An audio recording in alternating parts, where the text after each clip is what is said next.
কিন্তু যুদ্ধের সময় এক দুর্ঘটনায় সে হারিয়ে যায়।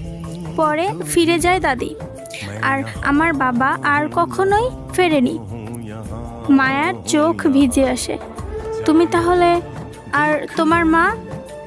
আমার মা এই কটেজে আমাকে বড় করেছেন। মা বলেছেন কোনো একদিন রোকসানার উত্তরসূরি আসবে, যার আঁকা নীল পদ্ম তার বাবার আঁকা শেষ ছবি অর্থাৎ নীল পদ্মের মতোই হবে। মায়া কিছু না বলে দেওয়ালের দিকে তাকিয়ে থাকে। হ্যাঁ, ছবিটার অর্ধেক সে নিজের মতো করে আগেও এঁকেছে। একই গঠন, একই নীল।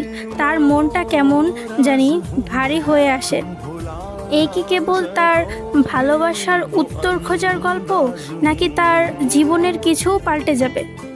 মায়া অপলক দৃষ্টিতে ছবির দিকে তাকিয়ে আছে। সে চুপ করে আছে। তখনই আরিশ ধীরে ধীরে সামনে এগিয়ে এসে বলল, তোমার দাদির জন্য এই কটেজ একরকম পট্টভূমি ছিল, কিন্তু আমার মনে হয় এখন এটা তোমার হৃদয়ের ঠিকানা হয়ে উঠতে পারে, যদি তুমি চাও। মায়া কিছু না বলে তাকিয়ে থাকে আরিশের চোখের দিকে। কি যেন একটা আছে ওই দৃষ্টিতে, যা তাকে না বলা কিছু বুঝিয়ে দেয়। মায়া ভাবছে, রাতটা কটেজে কাটানো যেন এক রহস্যময় অভিজ্ঞতা ছিল মায়ার জন্য। জানালার পাশে বসে সে দেখছিল পাহাড়ের ওপর ঘুরে বেড়ানো মেঘ, আর ভেতরে তার মন ঘুরছিল হাজারো প্রশ্ন। আরিশ তাকে থাকার জন্য একটা ছোট্ট কাঠের ঘরে নিয়ে গিয়েছিল, যেখানে এখনও রয়েছে পুরানো তুলির গন্ধ, অর্ধেক আঁকা ক্যানভাস আর একটা পুরনো টেবিলের ড্রয়ার। মায়া হালকা কৌতূহলী নিয়ে ড্রয়ারটা খুলতেই তার চোখ আটকে গেল এক বান্ডিল চিঠিতে।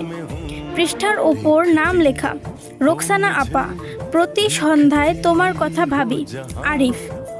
মায়ার নিঃশ্বাস যেন আটকে গেল। সে কি তবে তার দাদির অপ্রকাশিত প্রেমপত্র পেল?